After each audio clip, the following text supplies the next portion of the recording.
Now they call him Heavy J or Jelas, one of Kenya's top media personalities, is now running for a parliamentary seat. You're asking why? I am too. Let's hear all about it. He's right here with us on Unscripted. Welcome to the show from Stakeout Restaurant on Manyani Road here in Lavington. Welcome to the show. Like I said, with us today is Mr. Heavy J himself. Karibu. Asante sana. Welcome to the show. How are you? I know you're very busy, so thank you for making time for us. No, really, not busy. It's a busy season for you now. Right now, it gets busy during the day. Okay. But early mornings, just planning strategies around my new political journey. There you go. So it is not like Kitambo when by now, what time is this? You'd be finishing up the show by now. Finishing up the show, and it is late. Yeah. I've already done 8 hours, exhausted. I know. Yeah, so I rest much now. Okay. And I only have the mornings now to myself. Okay. Which is a good thing. I get a chance to drop the kids to school. Oh, that's good. And bond with them more. Good. So I try to have family time. Good. In the morning. Okay. Before I leave the house now. Got it. So my radio time has now been replaced with family time. Family, yeah. That's very good. I'm sure the family is appreciating that. Yeah, they're so happy. Like my son. Yeah. He doesn't want the mom to drop her to school anymore. Daddy, please, eh? Yes. Then he had to also cut down school bus. Of course. So they don't come back home again. Oh, then to spend time with you. Yeah, so yeah. That's nice. Yeah. Are you, however, missing the adrenaline that comes with radio? I miss that a lot. There's a day, was it the second day after resigning? Yes. I still woke up at the same time, prepared only for wifey to tell me where you going. You don't have a job anymore. Oh, wow. And how was that moment? It's been quite a hectic one, trying to readjust my body to get used to now waking up in the morning or late in the morning. So I try to do a lot of late nights. Okay. So that to get your body exhausted. Yes. Yeah. But then, having done it for more than 15 years, wow, that's a long time. It's still a reflex. That's a long time. It's still a reflex. So yeah. It gets at 4 in the morning. I can't sleep anymore. But I think I get used to it every time. I like what you said, adjustment. You just mentioned your body, but you just said your wife told you don't have a job anymore. Yeah. That's a big statement. Yes. How do you feel with that reality for haya? Like actually, there's no salary coming. Sina kazi. Have you reconciled that? Umekubali your statement? Ni kweli? Yes. I've accepted because it was a bold move to resign. It is. To resign and leave a well-paying job. Of course. A very well-paying job. Yeah. But then it gets to a point in life when you have to make decisions. Okay. You have to make some lifetime commitments to some things you believe in. All right. I've always believed in being a leader. Okay. I've always believed in leading from the front. And this began a long time ago. From where we were born. Yeah. And the families where we come from. We didn't have a choice but to be leaders from the word go. Okay. Because I can't remember the last time when now I can say I left home. Like I left home and I told my parents, now I'm a big man. No. I think we had just left home from the word go. I see. You get what I mean? Yeah. There was no home, for that matter, to say that, you know what, we've left home now. I remember my brother Dan had left home when we were still in primary. And we went and joined him. Okay. Because it got to a point where we didn't live with our parents. Our parents lived with us. You get so. I get it. We've always been the people pushing the envelope and trying to hustle things out. And that had always given me the notion of, you know what, you are a leader. You are. And now this was the right time now to have that inner feeling, the inner calling. Yeah. Like, this is the time, you've done this, what is it? But then, why not? Let's go out there and try other things. The difference between you and the other person is that they are trying. You are not. That's it. That's a good point. Yeah, if you can't beat them, arrange to have them beaten. I love that. You don't join them, yes. So you always envisioned running yes, for I did, and I was really convicted more than 4 years ago. That's why I went to school. I see. I went to school. That was intentional. That was part of the plan. Yes, that was part of the plan. Nice. Even what I went to school to study. I went for community development. Got it. You see, the work of a legislature, or of an MP, is to legislate, make laws for the country. Yeah. You understand? But then, after a lot of political reading, I read a lot nowadays. Good. It's important. You come to realize that in that parliament, there are so many good bills that have been passed again and again with the best of the lawyers, best of everything, but they're just lying there, not affecting or impacting nothing is done.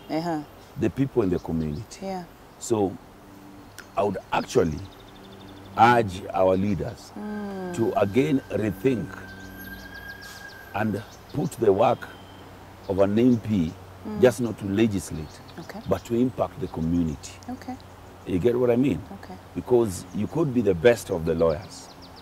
You could be the person speaking and talking in parliament. Yeah. The person passing the bills. But do you really follow to make sure that these bills are actually impacting the people in the community? Do they get them the life that they desire? But community development, you learn something called participatory leadership. All right. That is now where we come in. Okay. Where you involve the community. You make the leadership their own. Okay. You just that way they're not looking for handouts. You're just leading. Yes. You're their leader, but you are part of them. Good. Every solution for every single problem that they want and have is by them. So you enable them to be able to make their own difference. To be able to come up with a solution so that we can just lobby, implement, and make a difference in the society. That's why community development was a good cause for me. And that is what I decided. So 4 years ago I planned, finished, I graduated 2 years ago now, 2 years down the line, and now is now ready to take this mantle. Well done. And when the year began, 2022, I announced my resignation. So many people thought it was a joke. Yeah. And everybody's having their posters out here, running. 1,001 of them just for comedy purposes and all. But I can tell you, we are going in this real time, full focus, and no turning back. I can tell the fire. But I'm curious, as your shirt says, why Lang'ata? You grew up back in Kisumu. Yes. Came to Nairobi later. Yes. Do you live in yes, why Lang'ata? Lang'ata is home. That is the first place I ever stepped into when I came to Nairobi. Living with my uncle Amos Wandago, house number 144 Siwaka, Nairobi West. Okay. That is why I stepped in. When I started making a bit of money, I went and lived with my director then, David Aliwa. David Aliwa, we lived with him at Mugumuini, Southland, in the slums there for some time. Then every single friend, every single relative of mine has always been and has always lived in Lang'ata. And that is where I live right now. Really? Yes. So that is still home? That is still home. I see. Yeah. So Lang'ata is everything for me.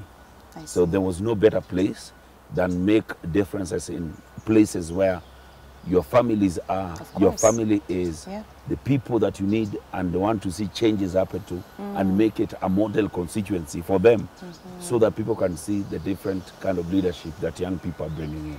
Well done. Yes. What edge or difference do you believe or feel you're bringing into this campaign? Right now as you speak, there's somebody training, maybe to reduce weight. He lives in Karen, has everything. The top of the affluent, in maybe 3 or 4 acres. And he's just there alone with the wife. Maybe the children are already abroad studying or left. And they're having all their property to themselves. In the same Lang'ata today, there's somebody crying that they didn't have food.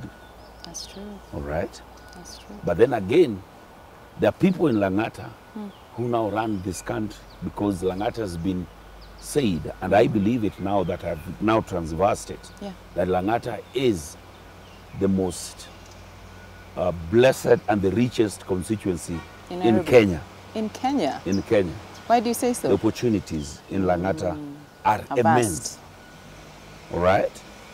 Lang'ata has more than 7 5-star hotels.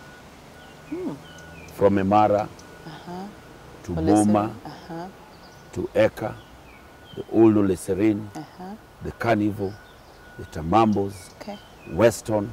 You see? And the list goes on and on. Yeah. Lang'ata is the home of Nema, is the home of Kebs, is the home of Toyotsu, is the home of Hino brand. Toyota is the home of Kenya Literature Bureau. Look at that. And so many. Lang'ata is the home of Africa's most busiest airport. That's true. That is Wilson Airport. Lang'ata is the home of Queer University, Multimedia University, Cooperative University, and a lot of other things.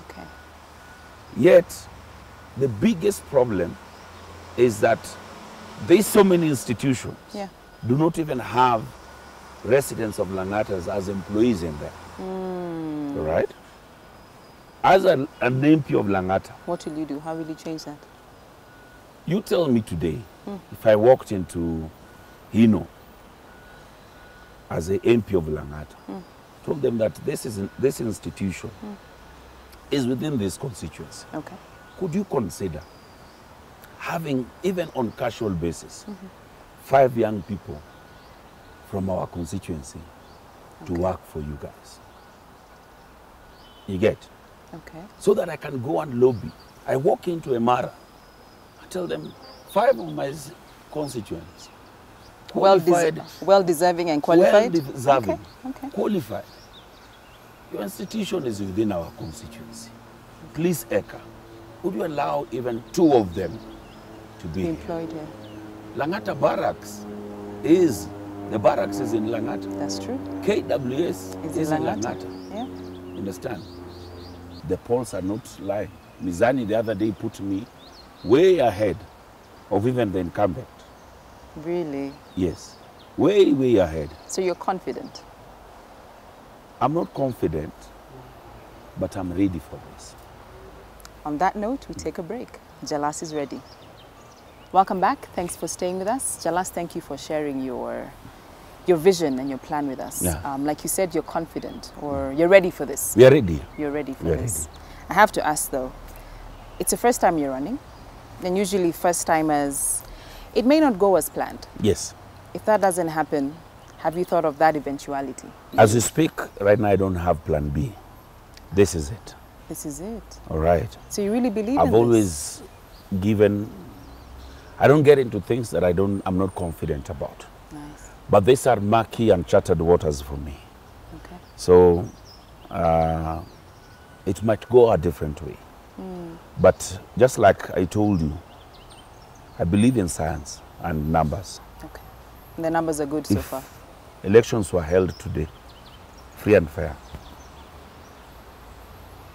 You're sitting with the next MP of Lang'ata. What you're getting into is murky waters. Yes. You never know what could happen. Yes. And facts are, politics is a very dirty game. And sometimes even to run a clean election here in Africa is close to impossible, especially if you want to win. How do you intend on doing that, if you can answer that honestly? Honestly, everybody says politics is a dirty game. But then the people themselves make it much dirtier. Who, we the voters? The voters. For a long time, I really thought that, you know what, politicians are bad people. Okay? I think, Only for you to get into it and you realize the voters are actually making bad politicians. You see what I mean? It's the voters who come and ask you, give me this, give me that. That's where we are. Okay? But isn't that because things are not put in place? When you want to go run, it's a very expensive affair. It is. Because even when you talk about these amazing policies and the things you can do and the things you want to do, before you leave, they'll ask you, yes, you've spoken to us. Unatuacha bure. Unatuacha na nini? Okay? Unatuacha na nini? Tupatie kitu mweshi. So how can we change that? Okay. It means currently... It's not going to change anytime. It's not going to change anytime. It will not change anytime.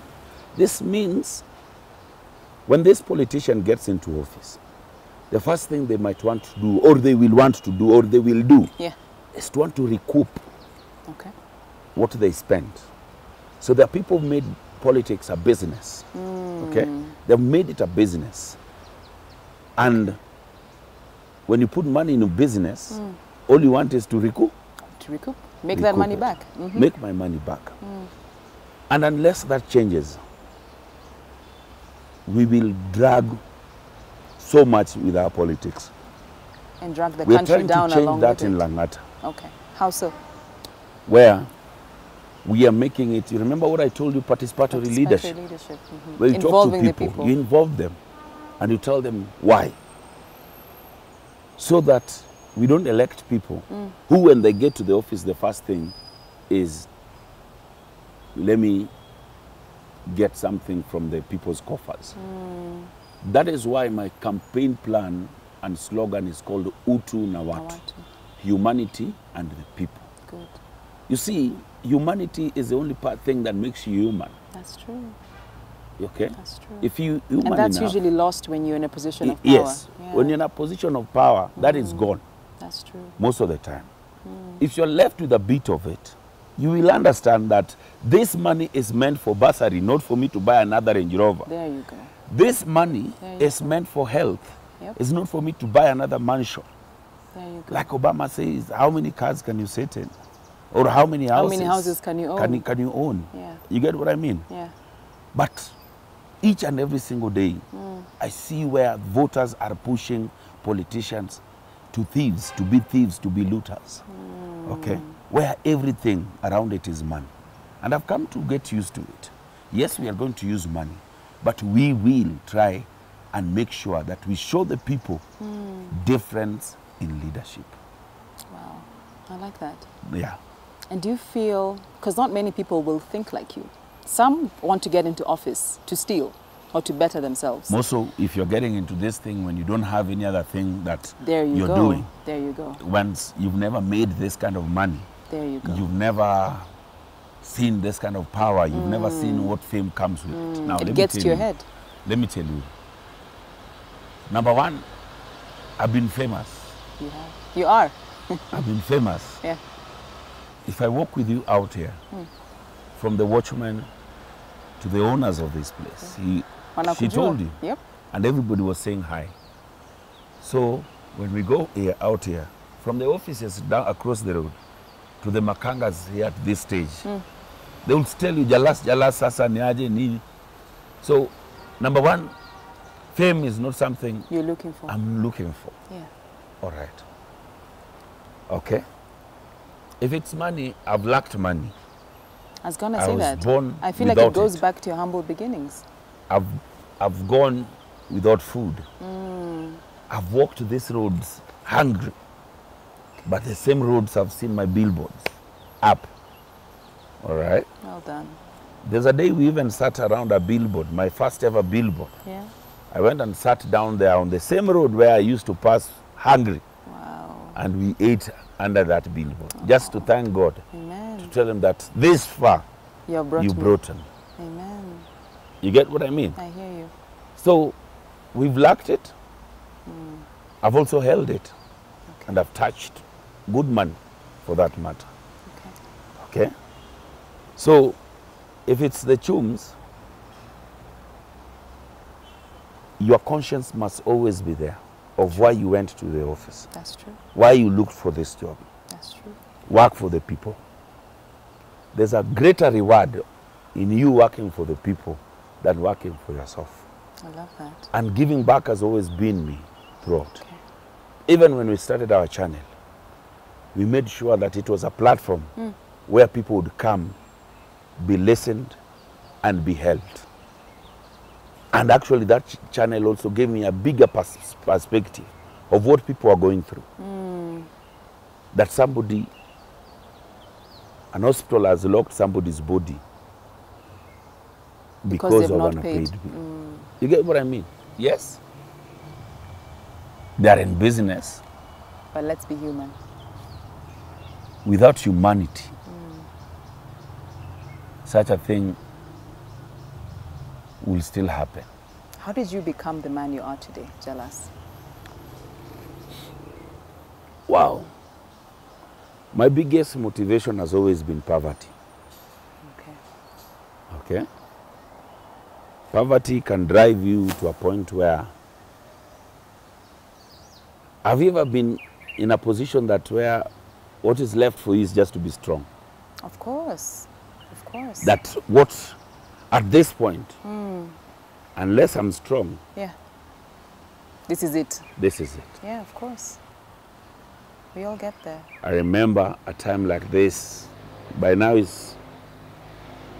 we've already docked by the lake from overnight fishing, and the women are out there waiting for their fish. That is back in Homa Bay, when I just completed my high school from Nyangoma Boys Secondary School, PO Box 23 Bondo. A school I love so much. Thank you for sharing the details. You get what I mean? Yeah. And I told my dad that, you know, what's up, old man? Are we going to college? My dad has never laughed that much. Really? He told me, now you had the desire, though. You've seen what I've gone through to take you through high school. Where on earth do you think you'll have money for college? I'm going to get money to take you to high school? This is it for me. My son, even if I wanted to, I can't. That time I'd scored a C+. And C+ is in Nyangoma is like an A plane in these schools you're seeing here. I see. Because of the facilities there and everything, the teachers, the disadvantage that they had there. So what did you do with that reality? So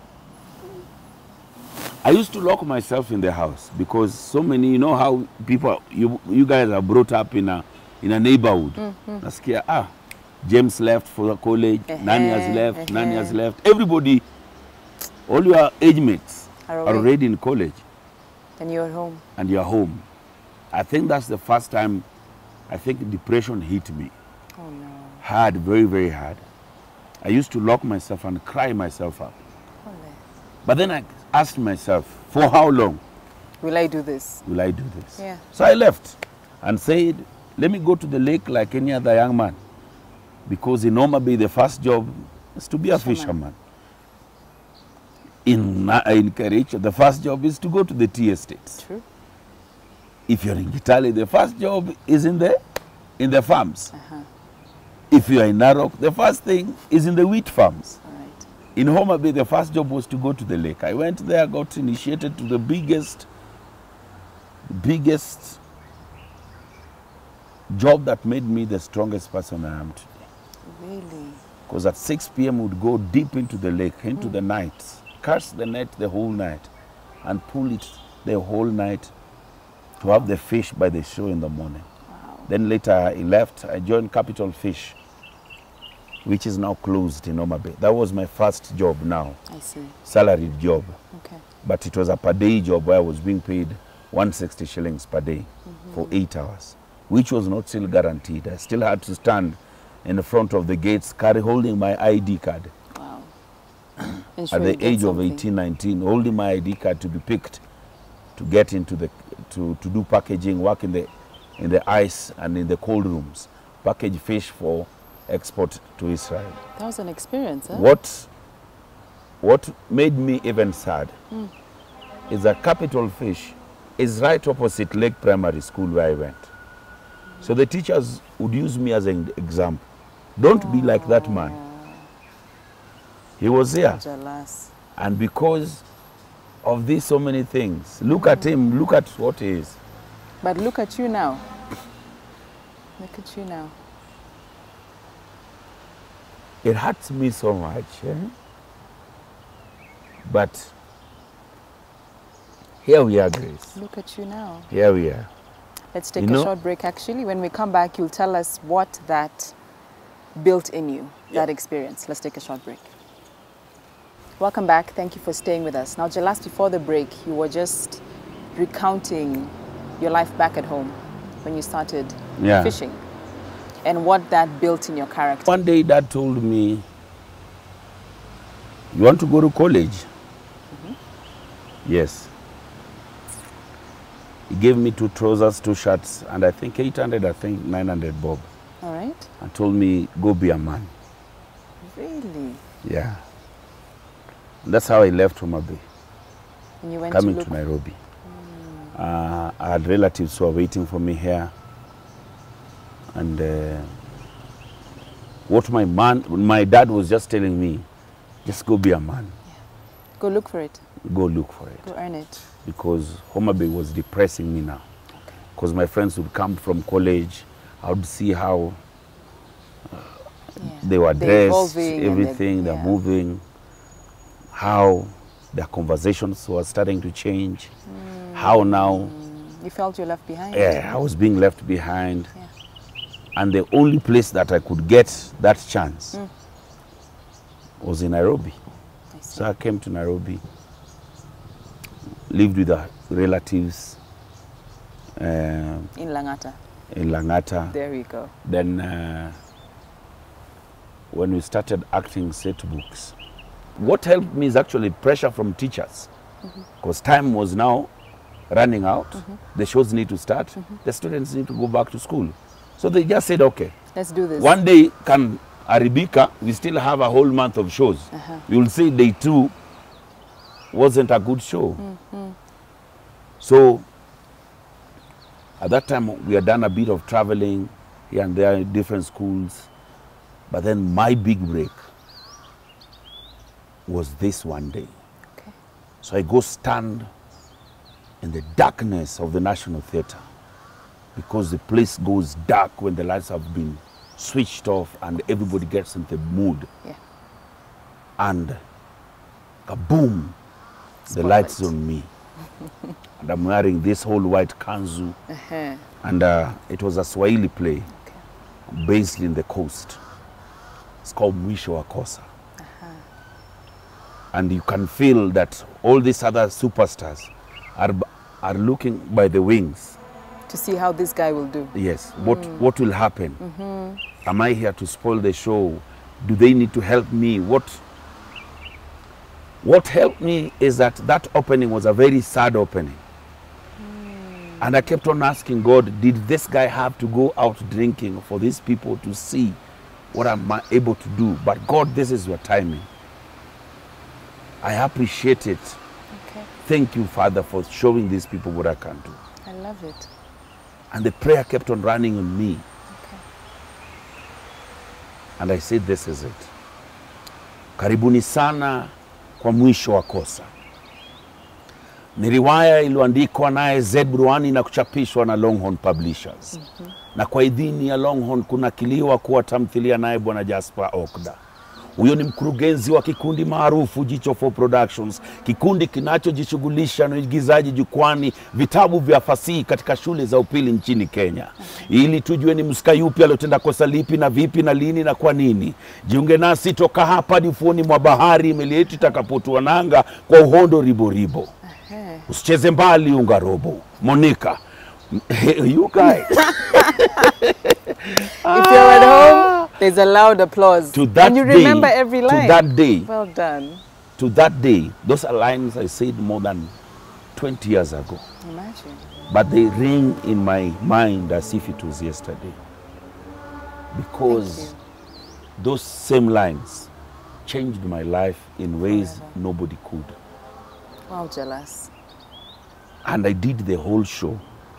For the first time, there was a round of applause in the opening, a standing ovation in the opening of the show. We felt that here. In the opening of the show, all the students stood up and the show has not begun. And the teachers, then now it took them now to the real show. Jalas is the show. That is the point. Well done. And I think the lesson therein is just show up. From that time, I became the best Swahili narrator at the National Theatre for 7 years in a row. Good job. Good job. And the guy who had gone drinking was told, wherever you are drinking, Kauko. Wendelea huko paka umalize kila kitu. Jalas, as you share your story, I can tell you're a hard worker. You go for it. You have resilience and you don't give up. Yeah. And I think those are characters of a leader. I have to ask, how is your family, your friends? Are they supportive on this journey? My are wife they can't ready? take it. She can't or she can? She can't. She can't take it. She doesn't want you. The late nights are not looking good for her. The people calling throughout. Tayari, and you've not started? Yes. Wow. The stress that comes with it. The things she can see in my eyes when I've gone through a very hard day. Maybe you've gone to a campaign trail and you just thought it was all the hype and everything, only to meet people without food, meet people. So she sees how this thing is eating into me. Okay. For a long time, I'd always wanted to go to the gym to cut weight and stuff. She told me this campaign, hii ndio gym ya kutosha, because it's not easy. My friends in the corporate and 90% of them have told me, wachana na hii kitu. Really? Yes. They don't believe in it. So what if it means losing out on those connections and your I've lost marriage? some already. You have? I've lost some already. But I know what I want. It's worth it. I don't want to stand and be part of the people who never tried to change the lives of our people.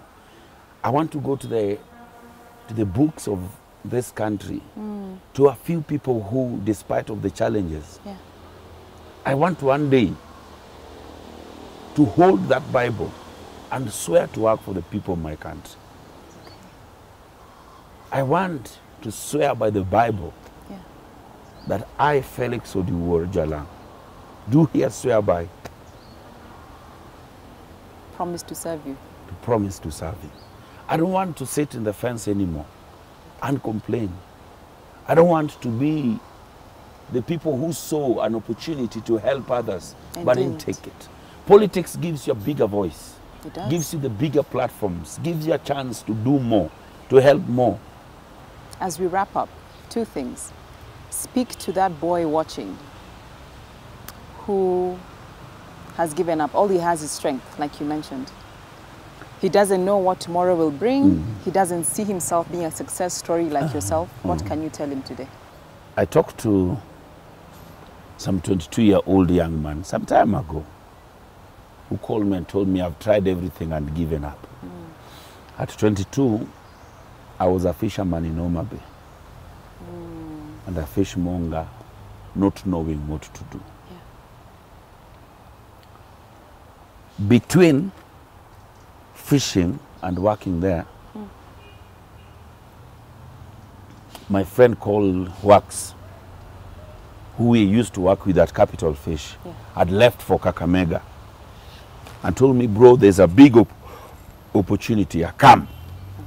So myself and a friend of mine called Bishop joined Wax in Kakamega for a very short stint because the opportunity was not what we thought. So Wax was selling books, high school books by the roadside. So students will steal books from their libraries and bring some, sell and we resell books. Or from those who finished would bring their books and you resell them. And we resell. That is in front of Muliro Gardens. At that time, we knew that we were entertainers.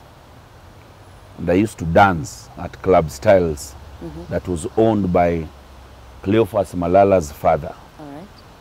I used to dance for Cleophas Malala, the senator. That's why we are very good friends. You're good friends to date. He actually calls me Odi. That's the name everybody knows me with back in the village. So what can you tell that boy today? There's no giving up. You're not going through what you're going through yourself. Everybody is. True. And what you're going through today will be part of your story to inspire somebody else someday. Accept where you are now. Do it. Give it your best. Be resilient about it. And forever don't give up. I love it.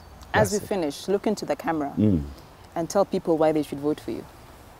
My people who are in Nairobi first and have not registered as voters, voter registration is still going on. Go register in Lang'ata. Okay.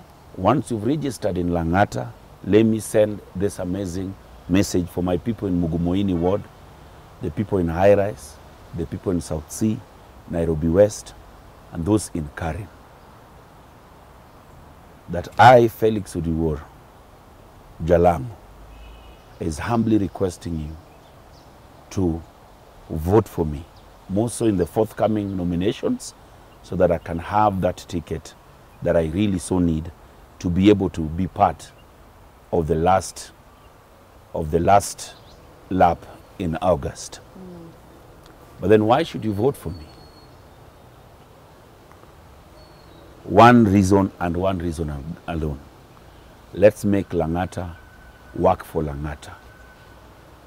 The opportunities in Lang'ata is able to change our constituency, be the model constituency that everybody still will envy under the leadership of Felix Odiwuor.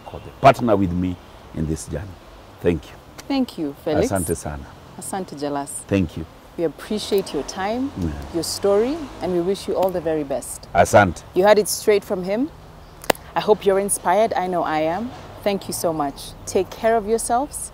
Of course, special thanks to our lovely location, that is Stakeout on Manyani Road in Lavington. Thank you so much for always having us. Until next week, take care of yourself and God bless.